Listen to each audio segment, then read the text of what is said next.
حبیب فرماتے ہیں ان کا جو چھوٹا بچہ ہے اسے بھی دودھ پلاؤ. گھر میں دودھ کی سیرابی ہے, سارے لوگ سیراب ہو گئے, اس کے باوجود وہ دودھ کے پورے برتن بھرے ہوئے ہیں. اللہ اللہ, وہ خاتون حیرت و استعجاب میں ڈوبی ہوئی ہے. یہ کون مسافر ہے, یہ کیسا مسافر ہے؟ یہ خاتون اللہ کے حبیب کو نہیں جانتی, نبی آخر الزمان کو نہیں جانتی ہے. اللہ اللہ, جب دودھ پی لیا وہ حیرت و استعجاب میں ڈوبی نہیں. میرے آقا صلی اللہ علیہ وسلم فرماتے ابو بکر آگے بڑھو. وہ آگے بڑھ گئے. خاتون نے نام نہیں پوچھا, آنے والا ہے کون؟ ان کے شوہر بکریوں کا ریوڑ لے کر شام کو آئے.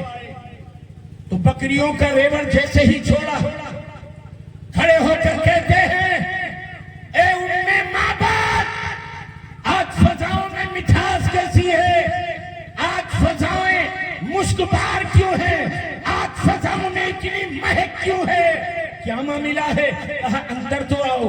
اندر لے گئے. جب وہ اندر لے گئی تو کیا دیکھتے ہیں, آج کوئی برتن دودھ سے خالی نہیں ہے, سارے برتن دودھ سے بھرے ہوئے نظر آتے ہیں. ان کے شوہر ابو مابد وہ حیران ہیں, یہ معاملہ کیا ہے, دودھ کہاں سے اتنا آیا؟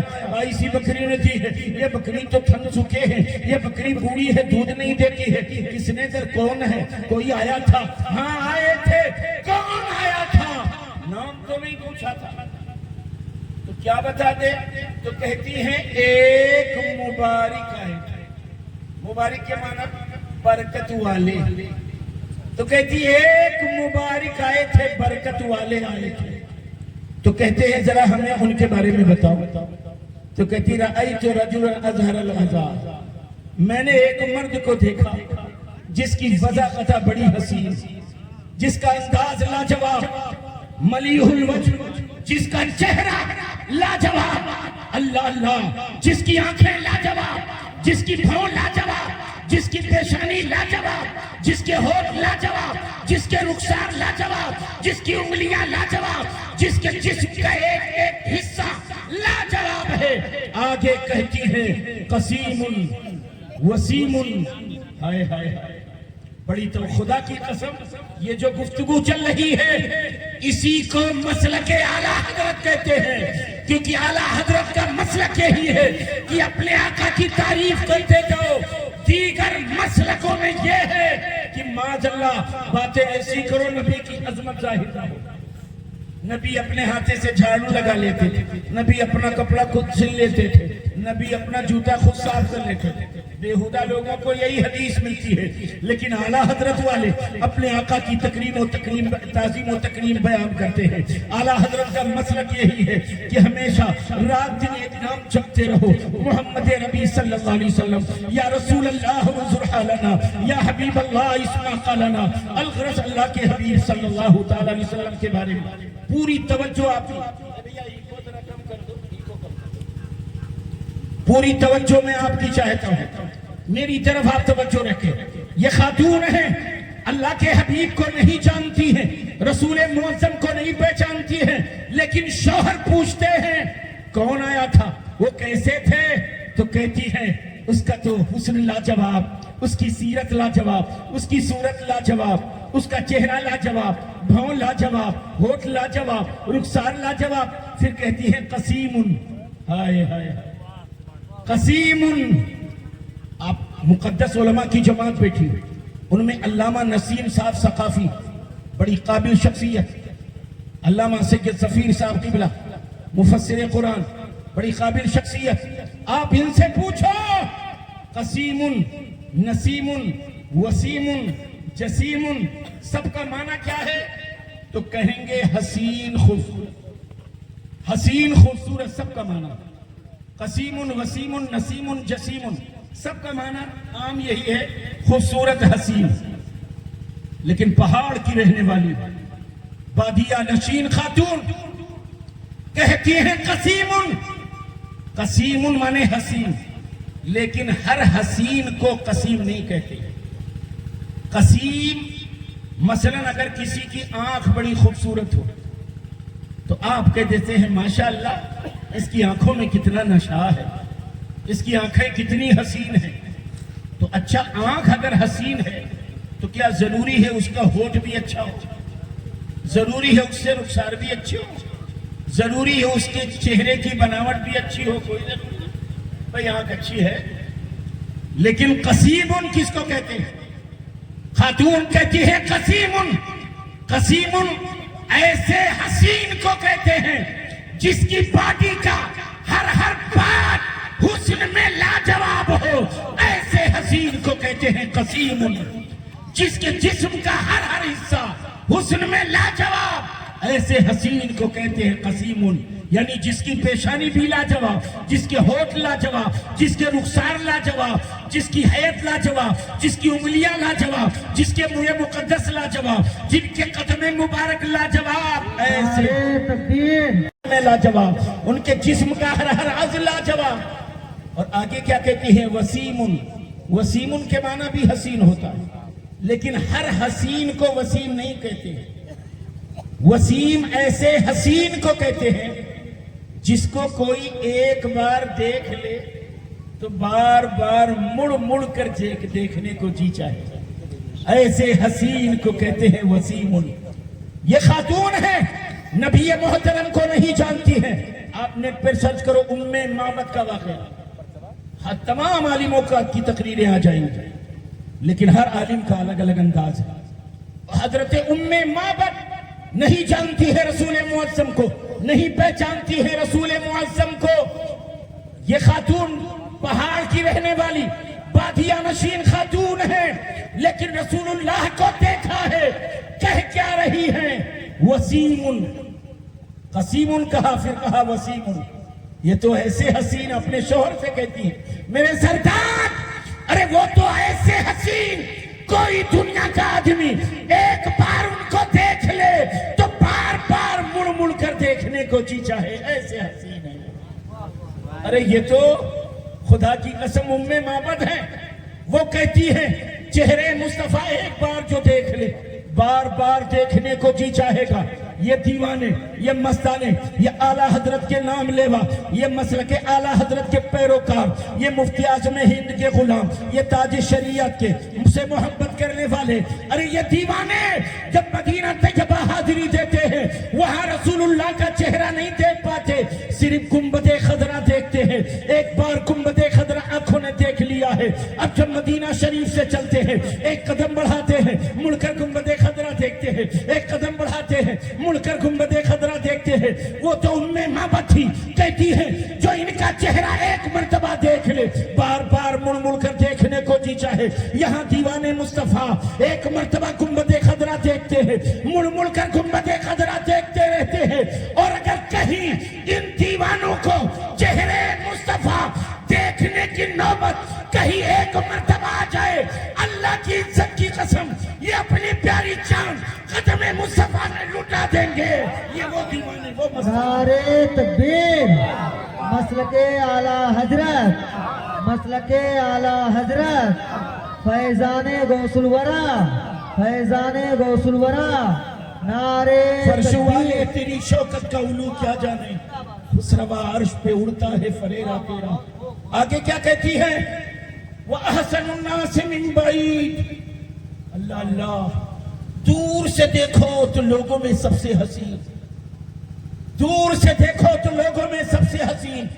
وَأَجْمَلُ النَّاسِ مِن قَرِيبٍ، اور قریب سے دیکھو تو لوگوں میں سب سے حسین۔ کبھی کبھی ہوتا نہیں، کسی کو دور سے دیکھو تو آپ کہتے تو آئے ہائے کوئی بڑا حسین خوبصورت آ رہا ہے، اور قریب آیا تو آپ نے کہا اوہ یہ تو بڑا کھو رہا ہے یار، دور ہی سے اچھا لگ رہا ہے۔ تو دور سے بڑے اچھے لگتے، قریب آیا تو اچھے نہیں۔ بہت سے لوگ قریب سے اچھے لگتے ہیں، دور سے اچھے نہیں، لیکن آقا ہے کریم، جس نبی کا ہم کلمہ پڑھ لیں، جس رسول اللہ کو اللہ نے، جس رسول کو ہمارا رسول بنایا، جس رسول کی امت میں ہمیں پیدا فرمایا، اس آقا کی بارگاہ میں ام معبد کہتی ہے او میرے سردار، وَأَحْسَنُ النَّاسِ مِن بَعِيدٍ، دور سے دیکھو تو لوگوں میں سب سے حسین، وَأَجْمَلُ النَّاسِ مِن قَرِيبٍ، اور قریب سے دیکھو تو لوگوں میں سب سے حسین ہو جمیل۔ اللہ اللہ، یہ میرے سرکار یہ ایمان نہیں لائی ہے، حضور کی تعریف کیسے کر رہے ہیں؟ اور یہاں آج جو اعلیٰ حضرت کے مسلک کے مقابل کھڑے کہ نہیں نبی ایسے ہیں، نبی ویسے ہیں، وہ ابھی ایمان نہیں لائے، نبی کی کیسی تعریف کریں؟ اور یہ بدبخت مولوی بنے ہیں، ٹوپی لگائے ہیں، پیجامہ بھی پہنے ہیں، داڑھی بھی رکھے، اور حضور کی شان ایسے بیان کریں گے کہ کہیں مصطفیٰ جان رحمت کا ادب نہ ظاہر ہو جائے۔ یہ کبھی نہیں کہتے ہیں آقا انگلی اٹھا دیں تو ڈوبا سورج واپس آ جائے، یہ نہیں کہتے ہیں رسول معظم اشارہ کر دے تو پیڑ جڑوں سے اکھڑ کر بارگاہ مصطفیٰ میں آ جائے، رسول اشارہ کر دے تو پتھر کلمہ پڑھنے لگے، حضور اشارہ کر دے تو سارے پیڑ اکٹھا ہو جائے، یہ نہیں بیان کریں گے۔ یہ بیان کون کرے گا؟ اعلیٰ حضرت کا مستانہ، اعلیٰ حضرت کا دیوانہ۔ مقصد ہے حضور کی عظمت اور شان۔ حضرات اب کیا ہوا، وقت گزرتا جا رہا۔ ایک دن معبد اپنی جگہ پہنچی تو مدینہ طیبہ کسی ضرورت سے گئی، وہاں ان کا چھوٹا بچہ، اس نے ابو بکر صدیق رضی اللہ تعالیٰ عنہ کو دیکھا۔ جب ابو بکر کو دیکھا تو اپنی ماں سے کہتا ہے ماں وہ دیکھو مبارک کے ساتھی، ماں مبارک کے ساتھی۔ تو ماں کہتی کہاں مبارک کے ساتھی؟ کہا وہ دیکھو۔ معبد نے دیکھا، ہونٹوں پر مسکراہٹ آئی، ہاں یہی تو ہے مبارک کے ساتھی۔ پہنچی معبد، کہتی ہے این المبارک، مبارک کہاں ہے؟ حضرت ابو بکر حیران ہے، کس مبارک کا پتہ پوچھ رہے، کیونکہ حضور کا مبارک تو نام نہیں، کس کا پتہ پوچھ رہی؟ ابو بکر فرماتے ہیں من مبارک، کون مبارک؟ کہتی ہے این المبارک، مبارک کہاں ہے؟ ابو بکر فرماتے ہیں من مبارک، کون مبارک؟ حیران ہے کہ مبارک کو نہیں جانتی۔ تو کہتی ہے وہ مدینہ شریف آ رہے تھے، بھوک لگی تھی، بوڑھی بکری تھی، تھن کو چھو لیا تھا، دودھ آ گیا، وہ میری بکری تھی۔ ابو بکر کو یاد آیا رضی اللہ تعالیٰ عنہ، یاد آ گیا کہ یہ تو میرے آقا کا پتہ پوچھ رہی ہے، سرکار دو عالم کا پتہ پوچھ رہی ہے۔ اچھا آؤ آؤ، تمہیں نبی سے ملنا ہے۔ نبی کی بارگاہ میں حاضر ہوئی، اللہ اللہ قدموں میں گر گئی۔ ابھی تک دیکھا تھا، تھن کو چھوا تھا، دودھ آ گیا، قدموں میں گر گئی، کلمہ پڑھ لیا، بچے کو بھی کلمہ پڑھایا، واپس اپنے گھر لوٹ آئی۔ جب واپس آئی، ابو معبد بکریوں کا ریوڑ لے کر کے جب آئے، ان کے شوہر آئے شام کو، کھڑے ہو گئے، ابو معبد کہنے لگے اے معبد آج فضاؤں میں مٹھاس کیسی ہے، معبد فضاؤں میں خوشبو کیسی ہے، معبد فضائیں مشکبار کیوں ہے، کیا مبارک آ گئے ہیں؟ کہتی ہے نہیں مبارک نہیں آئے ہیں، آج ہم مبارک کے پاس سے ہو کر کے آ رہے ہیں، اس کی خوشبی فضاؤں میں بکھری ہوئی ہے۔ ایمان نہیں لائی ہے، حضور کی تعریف کری، کیا ذہن مل رہا ہے کہ ایمان نہیں لائی تو حضور کی اتنی تعریف؟ تو ہم تو الحمدللہ اپنے آقا پر ایمان لائے۔ اعلیٰ حضرت رضی اللہ تعالیٰ عنہ کا مسلک یہ ہے، عشق مصطفیٰ میں زندگی گزارنا۔ اعلیٰ حضرت کا مسلک یہی، نبی کی تعریف کرتے رہنا۔ اعلیٰ حضرت کا مسلک یہی وجہ ہے، اسی مقصد کی خاطر ہمارے محترم ساجد بھائی نے بچیوں کا عظیم الشان ادارہ قائم کیا۔ کیوں کیا؟ آج ایک سروے کے مطابق قریب 14 لاکھ مسلم بچیاں غیروں کے ہاتھ پہ چڑھ گئی ایجوکیشن کے نام پر۔ کتنی ضرورت ہے، ادھر وہابی دیوبندی بد مذہب ایمان کے لٹیرے الگ لگے ہوئے، ایسے ماحول میں ضرورت تھی کہ اپنی بچیوں کو تعلیم و تربیت سے آراستہ کیا جائے، اپنی بچیوں کو زیور علم سے آراستہ کیا جائے کہ یہ کسی کی چمک دیکھ کر متاثر نہ ہو۔ خدا کی قسم ہمارے حضور محبوب العلماء والمشائخ ان کی نگاہ کہاں تک دیکھ رہی تھی۔ ایک وقت آیا تھا MSITM ڈگری کالج، مینا شاہ ڈگری کالج جب بن رہا تھا، ہم لوگ بھی ہنس رہے تھے، مولانا لوگ بھی ہنس رہے تھے کہ اس کی کیا ضرورت ہے، مدرسہ کافی تھا، لیکن محبوب العلماء والمشائخ کی نگاہیں دیکھ رہی ہے کہ آنے والے وقت میں ایجوکیشن کے نام پر یہ ہماری بھولی بالی بچیاں کہیں غیر کے ہاتھ نہ لگ جائے، اس لیے عظیم الشان MSITM ڈگری کالج کھول دیا تاکہ بچیاں باقاعدہ پردے کے ساتھ آ کر علم دین مصطفیٰ بھی سیکھ سکے اور علم دنیا بھی سیکھ سکے۔ آج اس عظیم الشان ڈگری کالج سے آپ دیکھتے ہیں کتنی مسلم بچیاں اور غیر کی بھی بچیاں بڑی عزت آبرو کے ساتھ پڑھ رہی ہیں، جا رہی آ رہی۔ ہمارے ساجد بھائی کو درد محسوس ہوا، کھولا جائے ایسا عظیم ادارہ جہاں پر ہماری بچیاں علم دین مصطفیٰ کی لازوال نعمتوں سے مالا مال ہو۔ لیکن آپ بتاؤ، ایک شخص اتنا بڑا کام لے کر چل سکتا ہے؟ آپ کا اگر تعاون، آپ کی مدد اگر حاصل نہ ہو تو ساجد، یہ بچہ آپ کا ہے، بھائی آپ کا ہے، یہ تو تنہا پڑ جائے گا، اتنا بڑا بوجھ لے کر نہیں چل سکتا ہے۔ اس لیے اے قوم مسلم کے نوجوانوں، اے مسلک اعلیٰ حضرت کے پیروکاروں، اے مصطفیٰ جان رحمت کے مسوانوں، ضرورت ہے ایسے موقع پر ایسا نوجوان ساجد بھائی جیسا قوم و ملت کا درد رکھنے والا، سب مل کر اس کے بازو کو ایسا مضبوط کر دو کہ عظیم ادارہ آسمان ترقی کا چاند و سورج بن جائے۔